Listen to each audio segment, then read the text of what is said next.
celui-là, il est bon. Non, mais là, c'est une année blanche pour eux. Ils sont 9e. Quand t'es 9.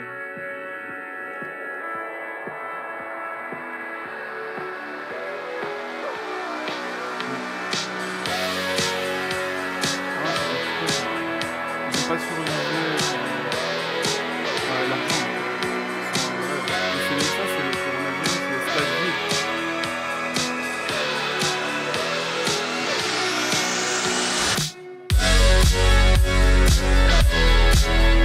Ouais, ils ont ils sortent des joueurs incroyables. C'est bientôt,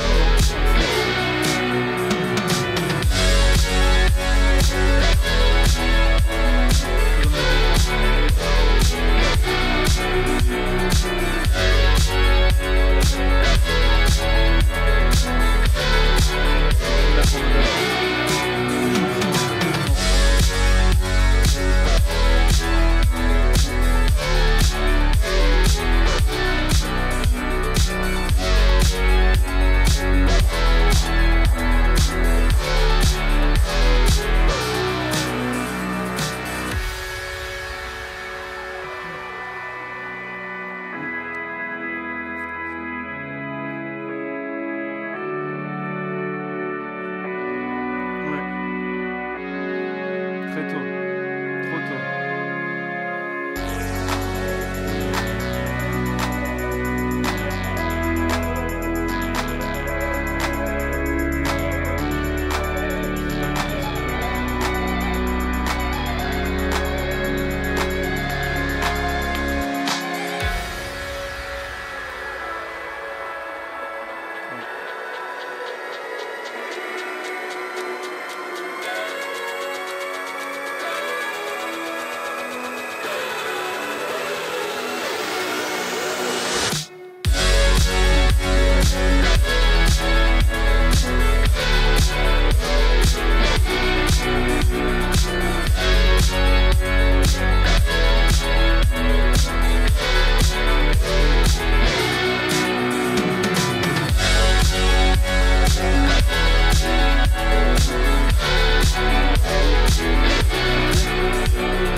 Bonjour Thibaut, Bonjour Tanguy, bienvenue à la GEW. merci beaucoup. Aujourd'hui, je suis ravi d'être ici déjà. Merci de votre invitation. Merci à l'Université de Lausanne aussi d'organiser cet événement et vous. Je vais donc vous parler de mon aventure entrepreneuriale en tant que fondateur de Art Shortlist. Et je vais aussi vous parler du marché de l'art à l'ère du numérique. D'abord, je vous vois pas très bien dans la salle avec les lumières, mais c'est pas grave. Je voudrais d'abord vous poser une question. Savoir parmi vous qui est intéressé par l'entrepreneuriat, qui a déjà créé une entreprise ou qui aimerait un jour le faire. Levez la main. D'accord, très bien. Et deuxième question et dernière question, qui aime l'art ici? Une grande majorité, parfait. Donc vous êtes au bon endroit, parce qu'on va parler d'entrepreneuriat et d'art, donc c'est parfait. Donc je vais vous présenter un peu le sommaire. Voilà, on y est. Donc le sommaire de ma petite présentation. Donc d'abord, je vais vous parler de mon parcours personnel et comment je suis arrivé à lancer cette entreprise. Je vais vous présenter Art Shortlist, la start-up que j'ai fondée. Je vais vous parler ensuite de ses valeurs, des missions aussi que nous avons au quotidien. Et ensuite, quelques petits projets pour ouvrir le sujet. Et je répondrai avec grand plaisir à tes questions pour finir, ou aux questions bien sûr des personnes en ligne et dans la salle. Voilà. Donc, je suis Thibaut de Vatrigan, j'ai aujourd'hui 26 ans. J'ai fait des études de droit et de commerce d'art en France. Et j'ai été amené par mes études à faire du coup des stages et j'ai travaillé pour des maisons de vente aux enchères sur le marché de l'art, des galeries d'art. J'ai travaillé en fait dans des entreprises on ne peut plus classiques du marché de l'art. Et dans mes dernières expériences, j'ai travaillé en fait pour une entreprise qui gère des boutiques de musées. Et cette entreprise était en pleine digitalisation de ces boutiques de musées, donc c'était des grands musées parisiens et européens. Et en fait, c'est là où j'ai un peu pris le virus du digital, c'est là où j'ai été passionné par tout ce qui était site internet, etc. Donc j'ai mis un peu en commun tout ça pour arriver finalement à réfléchir à un modèle qui pourrait répondre aux attentes aujourd'hui du marché de l'art. Et c'est comme ça que Art Shortlist est arrivé dans ma tête. C'est aussi grâce à des voyages que j'ai pu faire juste après mes études, grâce notamment à ma copine qui était étudiante à l'époque à l'UNIL à HEC Lausanne. Et on est parti, on a fait, grâce à elle, elle faisait un échange à Venise. Et cet échange, moi, m'a permis du coup de vivre à Venise quelques mois, m'a ouvert. Enfin, c'est le moment en fait où j'ai mûri mon projet. Et donc c'est un grand moment pour moi et voilà. C'est comme ça. C'est le moment où tu as découvert cette volonté de te lancer. Exactement, cette volonté et au final, ce qui était une vague idée est devenu quelque chose de construit et au fil du temps se devenait solide sur le projet, sur la proposition. Voilà. Donc Art Shortlist, c'est une plateforme qui met en relation des acheteurs et des vendeurs d'œuvres d'art. Donc ça peut être un vendeur peut être un artiste, une galerie d'art, un collectionneur. Ça touche à tous les acteurs du marché de l'art. Et ensuite, les acheteurs, c'est un collectionneur, un nouvel entrant sur le marché de l'art, quelqu'un qui n'a jamais acheté. On va le conseiller, on va lui ouvrir un peu la porte de ce monde qui peut, au départ, un peu être effrayant. Ça peut être aussi une entreprise qui va acheter pour ses locaux, avec parfois des formules de leasing, où elle peut avoir des avantages à le faire. Voilà, c'est tout type d'acheteurs. On est vraiment une place de marché dédiée à acheter et vendre de l'art, et aussi à découvrir de l'art, ce qui est le premier but de Art Shortlist.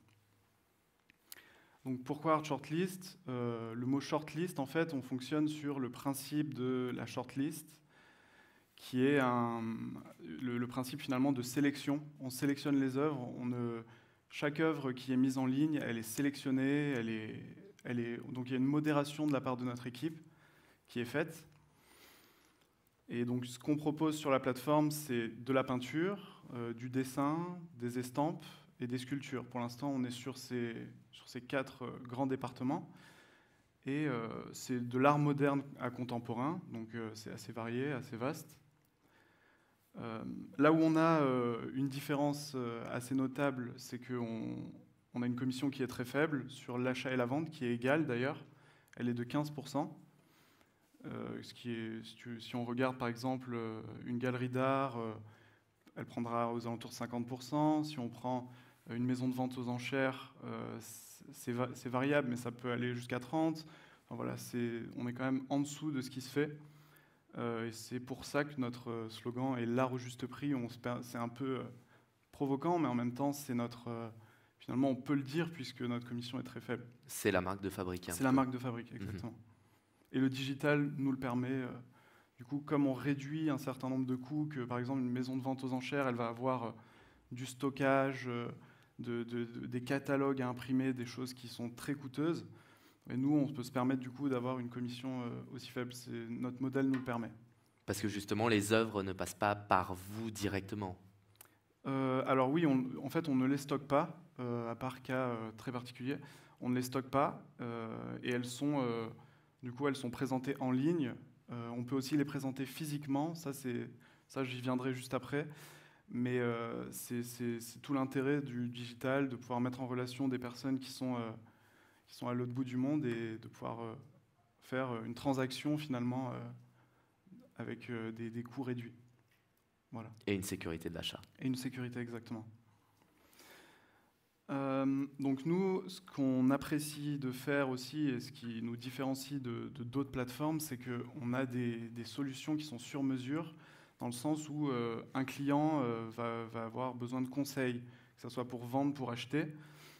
Et des conseils, par exemple en acquisition, on est entouré de ce qu'on appelle dans le milieu des art advisors qui vont donner des conseils pour acquérir une œuvre d'art. Vous avez un objectif, ils vont répondre à cet objectif, qu'il soit financier, qu'il soit juste d'un achat passion, d'un achat coup de cœur. Voilà, donc nous après, on a des personnes qui vont vous conseiller.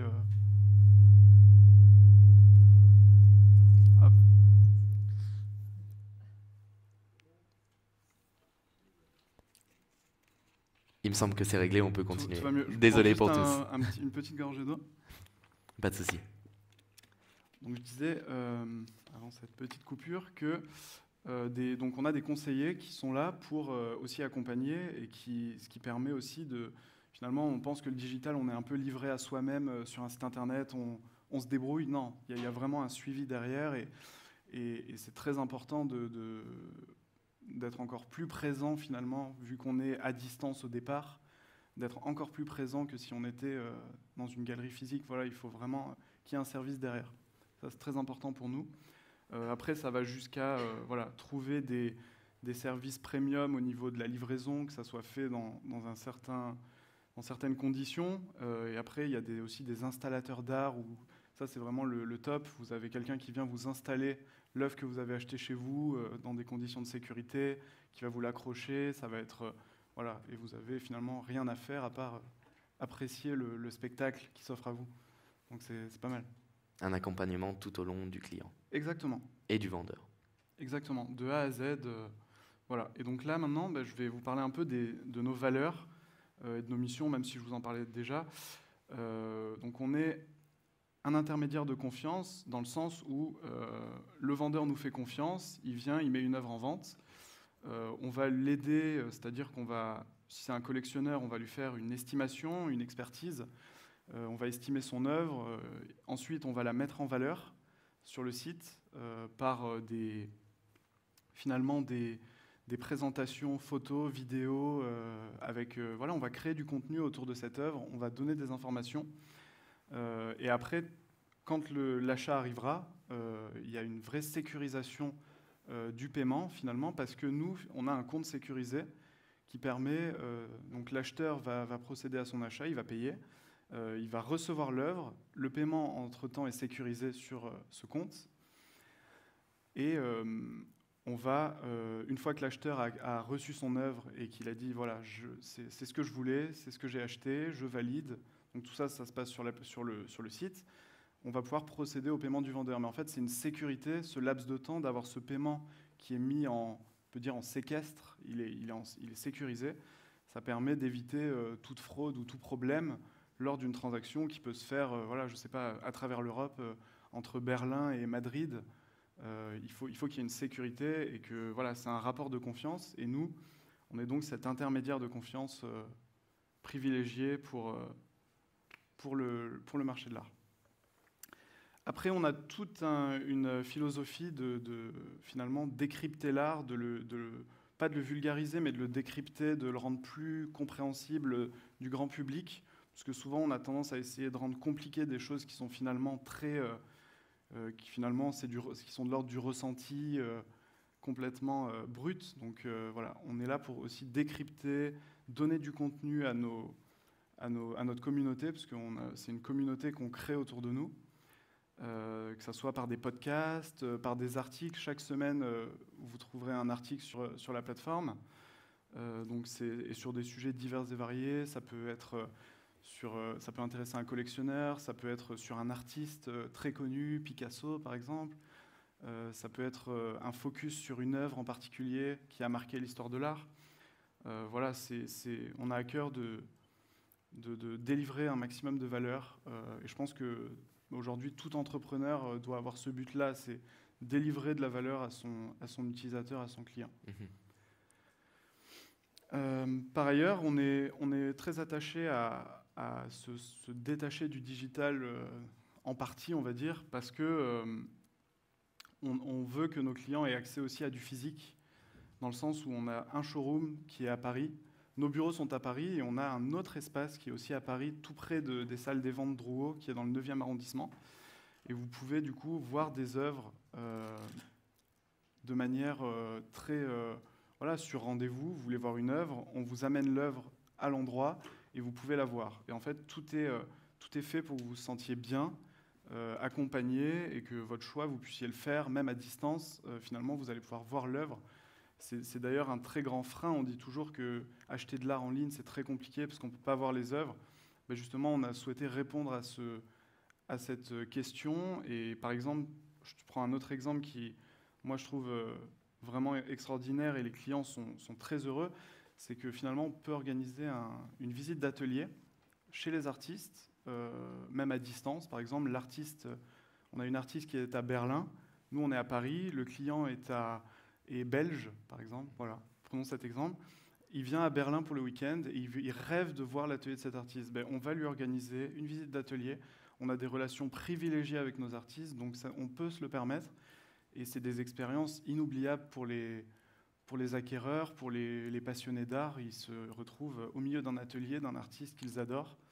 Et ça, c'est tout le but de notre plateforme aussi. Oui, Art Shortlist n'est pas seulement une plateforme de vente, c'est aussi vraiment un intermédiaire entre les artistes et les personnes qui aiment l'art et qui souhaitent découvrir l'art aussi. C'est exact.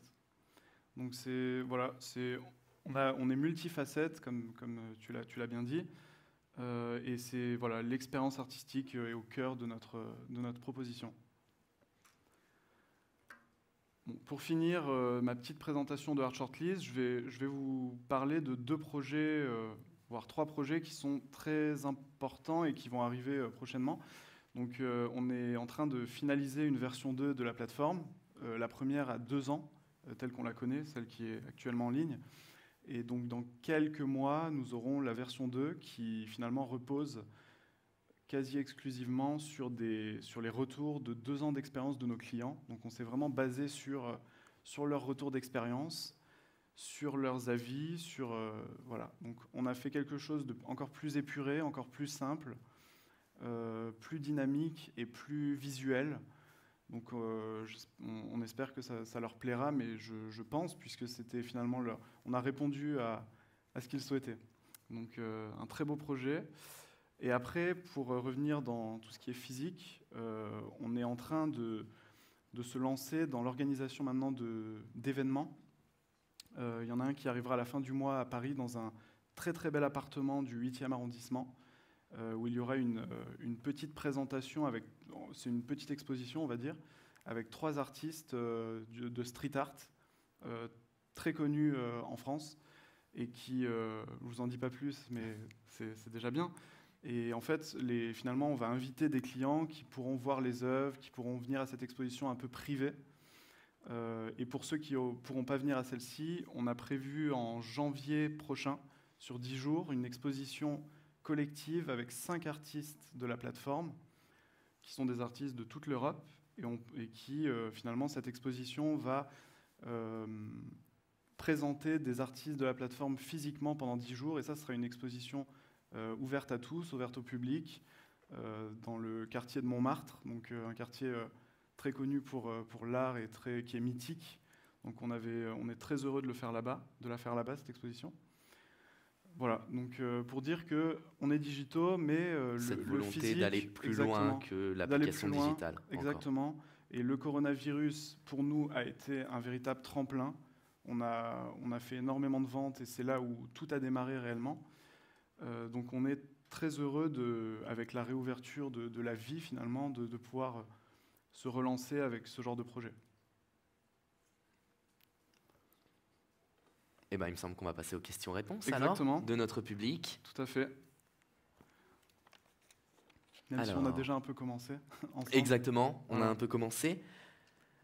Mais déjà, j'ai une première question, c'est pourquoi tu t'es lancé dans l'entrepreneuriat? Pourquoi tu n'as pas décidé de suivre une carrière dans une entreprise, dans une maison de vente aux enchères classique? Alors, tout simplement parce que j'ai déjà eu, donc, comme je te disais, des expériences dans des... Enfin, j'ai passé assez vite, mais j'ai eu des expériences dans des maisons de vente aux enchères on ne peut plus classiques. Et disons, c'était pas... Voilà, c'était intéressant, c'était formateur, mais c'est pas un esprit qui me plaisait. Enfin, j'étais pas heureux dans ce que je faisais. Et j'avais pas le sentiment que, à part, bien sûr, dans les très très grandes maisons où c'est totalement autre chose, mais j'avais pas le sentiment qu'il y avait un amour de l'objet et de l'œuvre d'art. Et ça, c'est quelque chose qui m'a profondément marqué négativement, on va dire. Et donc, je me suis dit, il faut que je fasse quelque chose. Et le digital, les outils numériques d'aujourd'hui, tout ce qu'on peut faire avec des sites internet, me le permettait, à peu de frais, de monter un projet comme celui-là. Donc, je me suis dit, mais lance-toi, c'est une liberté, donc fais-le. Dans les maisons, les œuvres d'art étaient considérées comme des biens classiques? Non, je dirais pas ça. Il y a des maisons qui font des choses très bien, mais globalement, on est sur du très gros volume, des ventes à 400 pièces vendues en 4 heures. Ça fait 100 par heure. Nous, on n'a pas 400 pièces sur la plateforme aujourd'hui. Voilà, donc ça donne un ordre d'idée de la chose.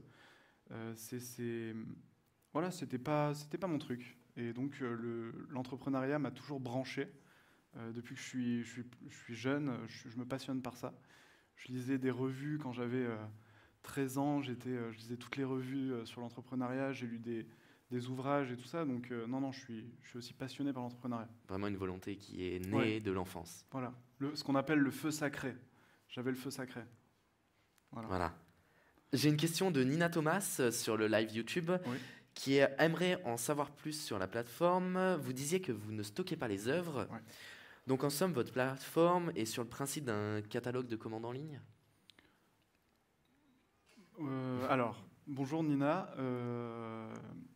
On va dire ça, mais oui, c'est un catalogue en ligne, mais qui est interactif. Il y a des photos, des vidéos, il y a le maximum d'informations. Mais oui, c'est le principe d'un catalogue en ligne. Après, dans certains cas, comme le cas de, par exemple, montrer l'œuvre dans le showroom, comme je vous le disais tout à l'heure, où on peut présenter une œuvre du catalogue physiquement, là, pour le coup, elle va être stockée par nos soins le temps de la présentation. Mais sinon, tout est visible depuis un outil digital, depuis un smartphone, et accessible, sans inscription. Voilà, c'est ouvert. Et du coup, on a une question qui en découle. Les œuvres qui sont vendues sur votre site, sur Art Shortlist, est-ce qu'il y a un contrat d'exclusivité avec les vendeurs où on a le risque en cas d'achat de ne pas avoir l'œuvre finalement? Alors, il n'y a pas de contrat d'exclusivité parce que finalement, les artistes, eux, ont besoin aussi de garder une certaine liberté d'exposer, notamment, de pouvoir exposer physiquement des œuvres. Donc on ne souhaite pas imposer d'exclusivité. Nous, on fait la promotion d'une œuvre, on la met en avant. Donc on n'a aucune raison de la bloquer, de dire elle est à nous, et on veut la vendre, on veut la vendre. Non, il y a une grande liberté qui se dégage aussi de notre système parce que l'artiste peut, s'il a une œuvre en ligne, il nous contacte et il va dire cette œuvre, je dois l'exposer, pouvez-vous la retirer? On va la retirer, il va l'exposer, je ne sais pas, 2 semaines, il va la vendre et on sera très content. Par exemple, s'il la vend même en dehors de notre plateforme, c'est pas... Donc c'est aussi un rapport de confiance et nous, on a à cœur d'avoir des relations saines avec nos vendeurs. Ça peut être aussi des collectionneurs. Ça peut être des collectionneurs ou des artistes. Mais généralement, un collectionneur qui vend sur notre plateforme ne va pas le vendre par un autre moyen. C'est pas, voilà. Mais un artiste, pour le coup, lui, ça peut arriver. Et j'ai une question justement par rapport aux artistes. Comment vous les trouvez? Ils viennent vers vous? C'est vous qui les démarchez? Alors ça, c'est un travail fait par notre équipe, d'ailleurs que je salue, de recrutement finalement. Donc on passe par les réseaux sociaux, qui sont comme Instagram, qui sont des mines d'or pour trouver des artistes. Après, c'est aussi par le bouche à oreille. C'est tout un tas de choses. C'est vraiment... c'est voir des expositions aussi. On va voir des expositions, on a un coup de cœur pour un artiste. Voilà, c'est très vaste. Et le monde de l'art, comment il réagit par rapport à cette start-up? Alors au début, très mal. Ils ont un peu peur de la digitalisation, ils ont un peu peur... Alors disons qu'avant le coronavirus, il faut faire vraiment le distinguo entre l'avant et l'après-coronavirus, parce que avant, pour faire simple, le marché de l'art était pour moi le dernier des dinosaures de la culture à ne pas être rentré dans l'ère numérique. Si tu regardes la musique, tu écoutes Spotify, Deezer, etc. Tu regardes Netflix, tu regardes Amazon pour regarder des films, des séries, enfin bref. Et l'art avait 10 ans de retard sur tout ça.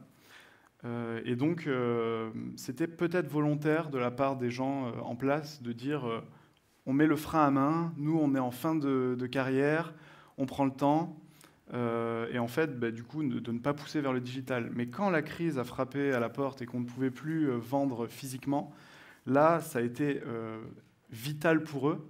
Donc ça a été à marche forcée. Donc aujourd'hui, ils vont se targuer de dire c'est formidable, on est digitaux, mais ils l'ont fait un peu avec comme on dit, le pistolet sur la tempe. Mais au final, c'est une très bonne chose pour nous parce qu'aujourd'hui, on devient des acteurs finalement reconnus et respectés. Par le passé, c'était un peu plus compliqué. On nous prenait un peu pour des... Voilà, c'était peut-être trop en avance. Et aujourd'hui, on est complètement, je pense, dans l'air du temps. Voilà, on est dans le bon wagon. Grâce à l'influence du Covid et... Grâce à cette influence-là, bien sûr. De la fermeture des maisons de vente. La façon finalement de consommer a changé pour tout le monde. Et il n'y a plus ce frein, la peur, la crainte d'acheter à distance. Aujourd'hui, on a de plus en plus confiance en des plateformes, et à juste titre d'ailleurs. Et non, je pense que c'est un bouleversement, littéralement. Et les nouvelles générations vont ne faire qu'accentuer ce bouleversement. Les personnes qui ont aujourd'hui 20 ans, quand elles auront 30 ans, 40 ans, deviendront collectionneurs d'art. Ou peut-être si elles le sont aujourd'hui, tant mieux. Hein. Mais ces gens-là vont encore changer la donne et vraiment accélérer encore plus les choses. Et justement, sur Art Shortlist, on avait cette volonté de convertir certains néophytes à l'art. Oui. Mais ça peut paraître pour certains trop cher, l'art. Est-ce que sur Art Shortlist, on propose des œuvres qui sont forcément hors de prix ou parfois des œuvres plus accessibles? Alors, les gammes de prix sur la plateforme vont de 100 € à 150 000 €. Donc, il y en a pour toutes les bourses. Après, voilà, on peut faire des achats... on ne le sait pas, en fait, on ne le dit pas assez. Et c'est là où nous, nos équipes... sont là pour conseiller des acheteurs et des nouveaux acheteurs. On le fait très régulièrement sur l'achat, par exemple, d'œuvres, des estampes, des œuvres. On peut avoir aujourd'hui une estampe de Picasso à moins de 1 000 €. Personne ne le sait. Mais c'est accessible. Maintenant, il faut le dire, il faut le porter. Et il faut avant tout acheter parce qu'on aime. Il ne faut pas acheter pour des raisons financières au départ, ça ne marche pas. Il faut acheter par amour de l'objet qu'on achète, sinon, voilà. Je pense que le premier critère, c'est ça. Et on a parlé justement de l'accueil du milieu de l'art par rapport à ta plateforme. Oui. Mais est-ce que les clients sont venus facilement dessus? Est-ce qu'il a fallu les convertir ou est-ce que c'est venu facilement pendant la période du Covid peut-être ou avant? Il y avait déjà une volonté de la clientèle d'accéder à ce type de plateforme, de moins se déplacer physiquement. Alors oui, il y avait déjà cette volonté. Maintenant, ta question implique une autre question, c'est comment amener du trafic sur son site. Ça, c'est la grande question de comment on amène des clients sur son site quand on sort de nulle part. Parce qu'un site, c'est un peu comme un bébé, il sort du ventre de sa mère, il naît, et après, il faut qu'il se forge une personnalité, qu'il grandisse, etc. C'est un peu ça. Et du coup, c'est un travail quotidien de référencement, de créer du contenu pour que les gens puissent nous trouver aussi. C'est tout le but. Et après, c'est plein de facteurs en fait qui amènent à ça. Mais il y avait déjà, si tu veux, une appétence pour l'art en ligne. Il y avait déjà une grande base de clientèle. Et n'as-tu pas peur que justement cette base de clientèle attire certaines maisons de vente et qu'elle réplique en fait ton business model, qu'elle recrée une version digitale de Art Shortlist de leur côté et avec leur renommée? Si, alors ça peut exister, ça peut se faire. Après, je leur souhaite bon courage parce que c'est beaucoup de travail et beaucoup d'engagement personnel. Maintenant, nous, on ne regarde pas tellement ce qui se fait autour. On fait notre petit bonhomme de chemin, on a notre personnalité, nos valeurs. Et on est très heureux dans ce qu'on fait. Et on a notre âme et on veut la garder. C'est tout le but. Exactement. Alors, je pense qu'on va passer aux questions du public, peut-être en présentiel. Est-ce qu'on en a certaines? Oui. Monsieur. C'est moi premier. Bonjour. Bonjour, monsieur. Deux questions. La première question, comment est-ce que vous fixez les prix de vente des œuvres qui sont sur Art Shortlist? Et deuxièmement, est-ce qu'il y a une possibilité lors des enchères, comme des enchères, d'augmenter ou diminuer? Je ne sais pas, comment est-ce que ça se passe? D'accord. Bonjour monsieur. Alors, les prix sont fixés par... on est des experts en art. Moi, ma formation, c'est de l'expertise en art. Donc, je suis tout à fait capable, personnellement, d'estimer une œuvre d'art, de la confronter au marché actuel. Et donc, on fixe les prix en fonction des prix du marché. On reste cohérent avec le marché. Et après, par rapport aux négociations, il y a des négociations qui sont possibles parce qu'on fonctionne sur un système en fait, d'enchères inversées. Il y a un prix affiché et vous pouvez soit offrir le prix qui est affiché, donc l'œuvre est à vous si vous payez ce prix-là, ou alors faire une offre à un prix inférieur. Et là, il y a une négociation qui démarre entre l'acheteur et le vendeur par notre intermédiaire. Donc c'est Art Shortlist qui porte le message à l'acheteur et au vendeur. Il n'y a jamais de contact direct avant la fin de la transaction, entre l'acheteur et le vendeur. Merci, monsieur. D'autres questions, peut-être? Oui, moi, j'ai besoin d'appuyer sur quelque chose. Je ne sais pas. C'est bon? Oui, on vous entend bien. Bonjour, Sonia Jepson. Bonjour. Je voulais savoir, justement, vous avez dit au départ que vous étiez cantonné à ne présenter que de la peinture, du dessin, des estampes. Ce que j'ai compris, les sculptures. Pourquoi seulement ça? Pourquoi pas la photographie? Oui, alors... Bonne question. Moi, personnellement, je suis passionné de photographie. Je pratique la photographie et c'est quelque chose que j'adore. Mais j'ai mis ça de côté volontairement parce que je trouvais qu'il y avait déjà, avec ces 4 départements, quelque chose d'assez consistant. Et puis, voilà, c'était pas le marché qu'on voulait toucher. Aujourd'hui, pourquoi pas un jour créer un département photographie de Art Shortlist dans les années à venir. Pour l'instant, ce n'est pas dans les projets, mais ça pourrait le devenir. Et j'ai une deuxième question. Je voulais justement savoir, lorsqu'un artiste vient vers vous pour vous proposer des œuvres, est-ce que vous êtes arrivé de refuser d'abord? Et sur quels critères, je dirais esthétiques, vous les choisissez? Est-ce qu'il y a des critères esthétiques? Oui, alors la question c'était les artistes, est-ce qu'on refuse un artiste son travail par exemple? D'accord.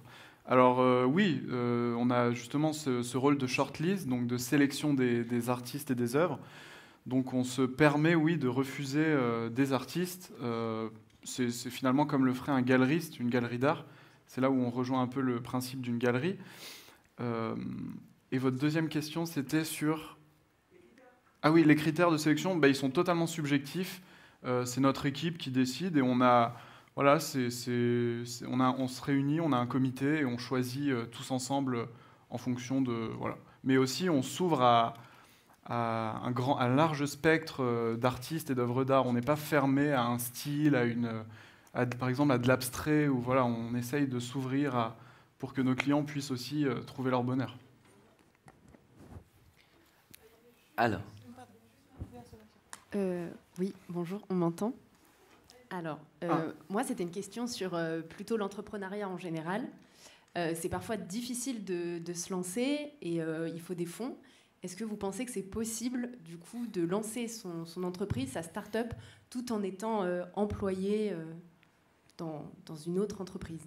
Une question qui peut intéresser notre public, justement, oui, qui peut être étudiant ou jeune salarié.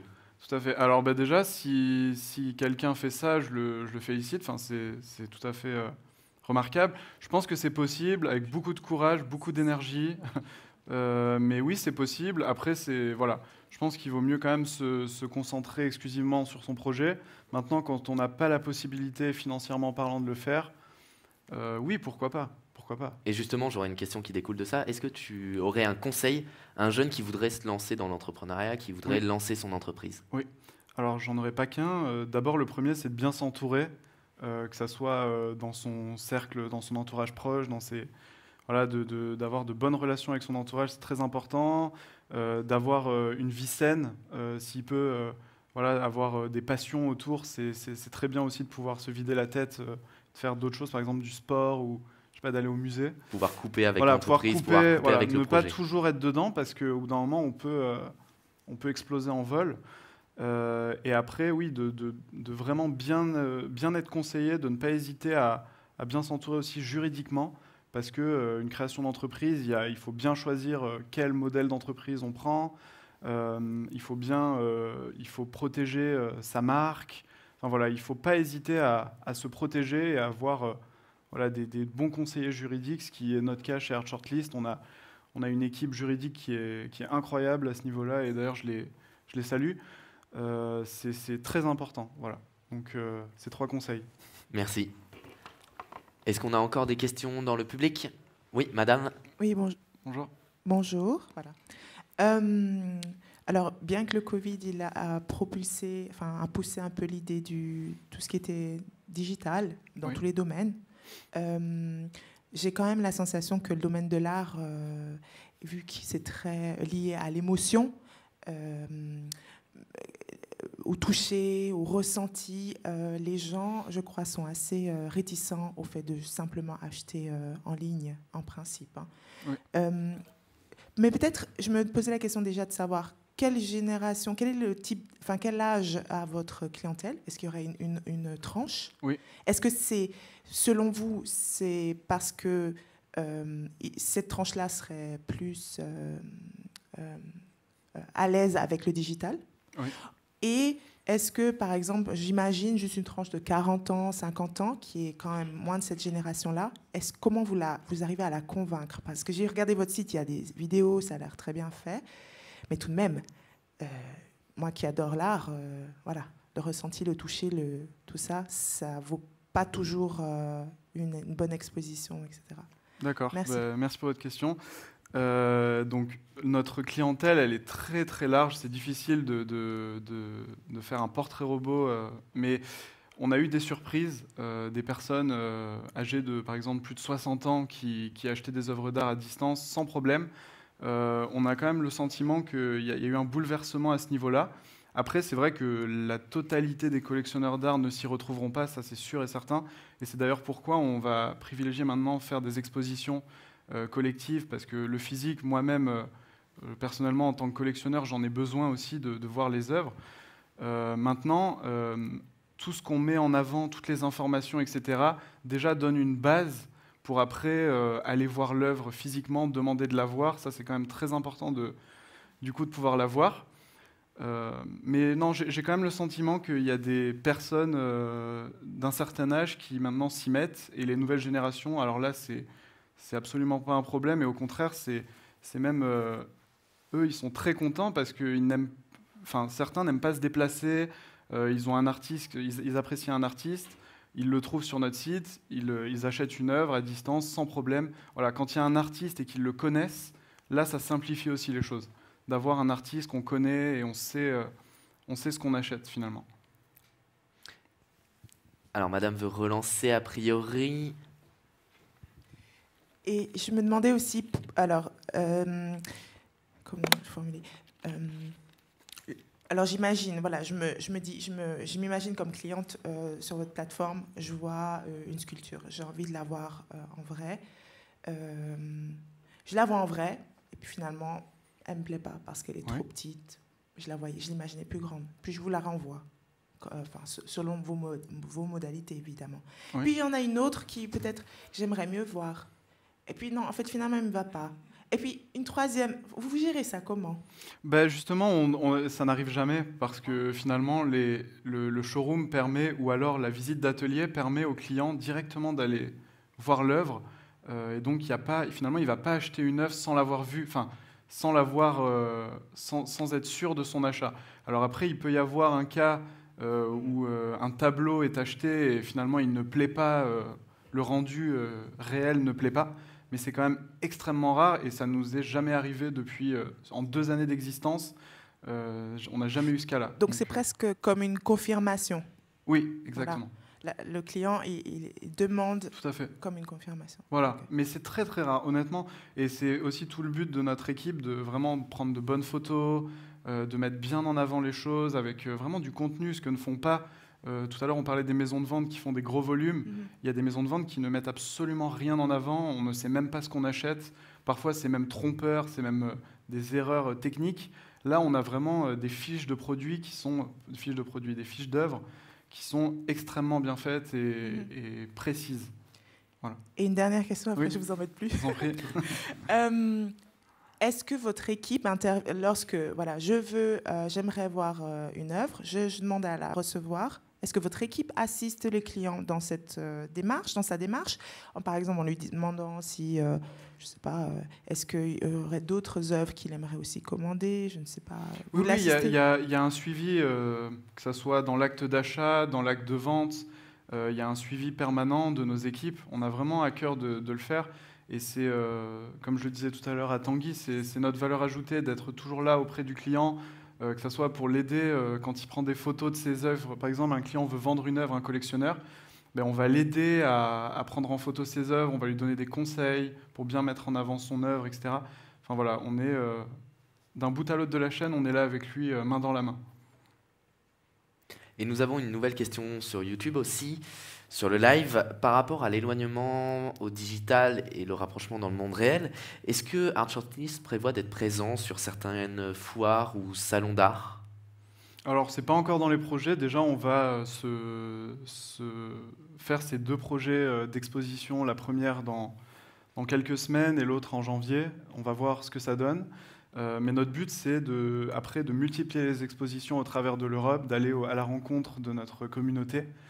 Donc pourquoi pas en Allemagne, pourquoi pas en Suisse, en Italie, en Espagne, en Angleterre, voilà, s'élargir et faire des expositions, événements un peu partout en Europe, ça serait déjà très bien. Et les foires, peut-être un jour, mais pour le moment, c'est pas notre but. Parce que justement, tu penses à un élargissement de ton entreprise, parce que pour l'instant, c'est plutôt le marché français, ou est-ce que vous êtes actif sur d'autres marchés ? Alors, on est actif sur le marché européen. Notre clientèle est à 60% française, et le reste au travers de l'Europe. Il y en a aussi aux États-Unis un peu.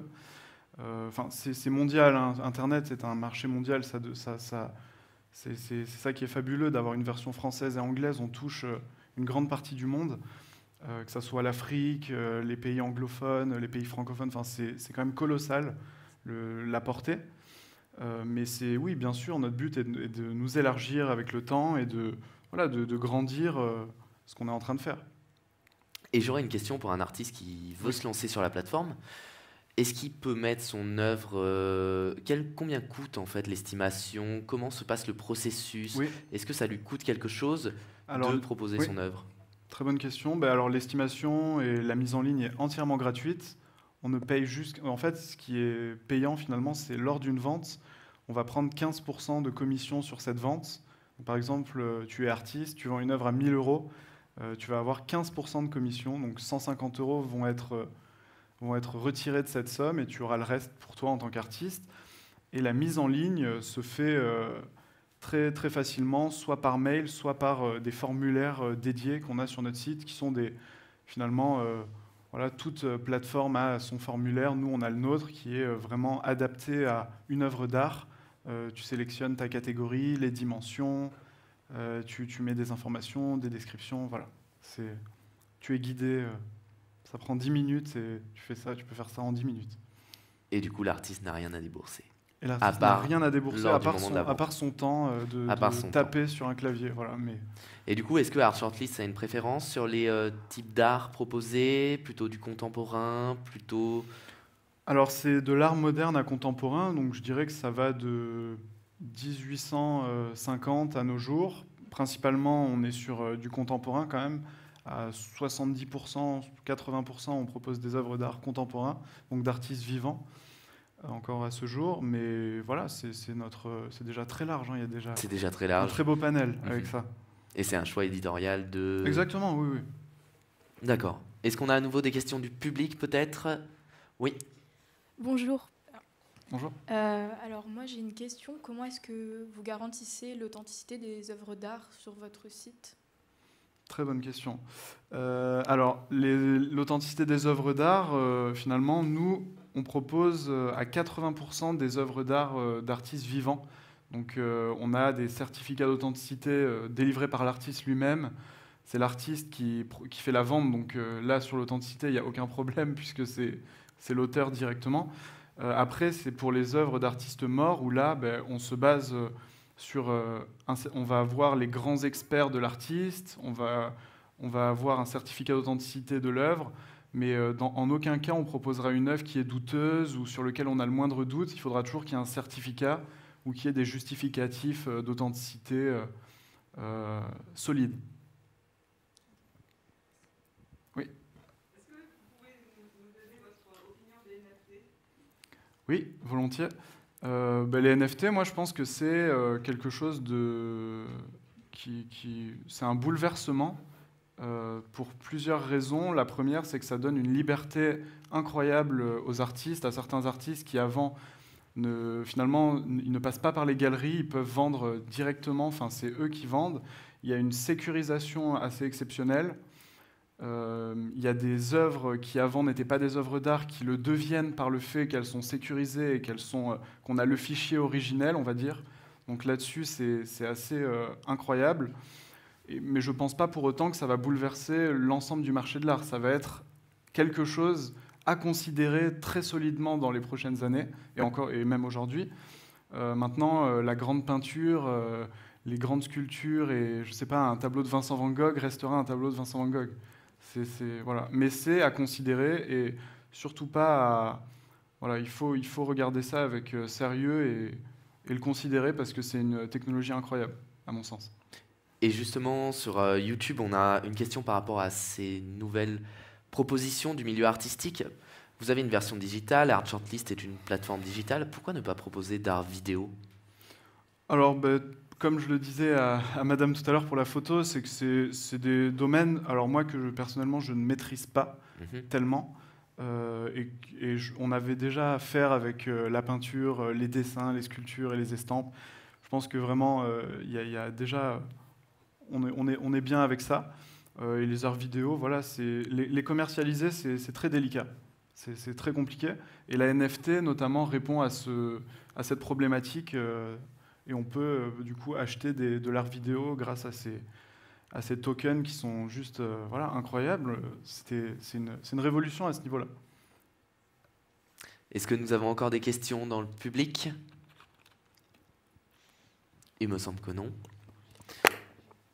Eh bien Thibaut, je te remercie de ta venue. Merci beaucoup, merci pour l'invitation. Je te souhaite beaucoup de succès. Merci.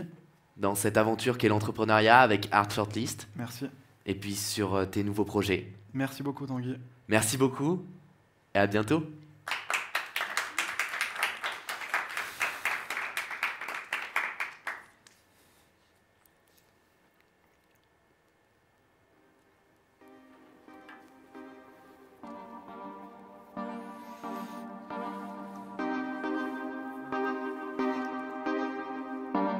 deux. Merci. Très bien. Merci. Bah, merci à toi. Ah, super. On a fait un peu. Ah, c'était parfait. Nickel. Ouais, après on aurait... Là, on avait des questions. Attends, on va ramener ça. Parce que sinon, non, c'était nickel. Justement, ensuite, Non, ça fait plaisir. on aurait eu des questions. Putain, moi, j'ai-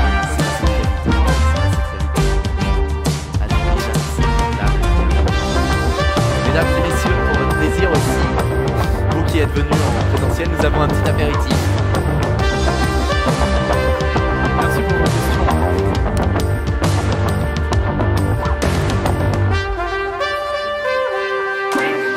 Non, là je vais l'enlever parce que j'en regarde pour un moment. Ouais. Là c'est terminé. Et si ça te dérange pas, je vais reprendre les deux. Alors les deux tout à l'heure quand j'avais. C'est quoi votre idée, votre projet? Ouais. Ouais, c'est pour ça. Et du coup, ça m'a. Bah ouais. Et du coup, ça c'était dû à quoi?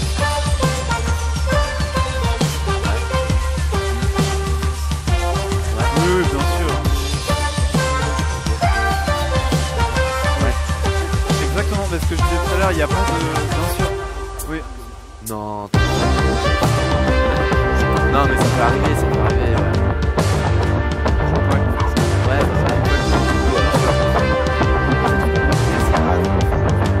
ça a bien géré, Il y en avait pas mal, et puis dans le public aussi. Merci ouais. pour vos questions, c'était... Ouais, on va profiter de la période. Ouais. Ah mais Ouais, clairement, là, vous ça va m'avez être donné chaud. du fil à retordre avec vos questions quand même. Non mais c'était des Et, très bonnes c'est questions. bon, du micro. Merci beaucoup et ben tout... Oui, avec plaisir. Bah, vous avez mon nom maintenant, vous pouvez m'inviter. Avec plaisir, merci. Ça marche.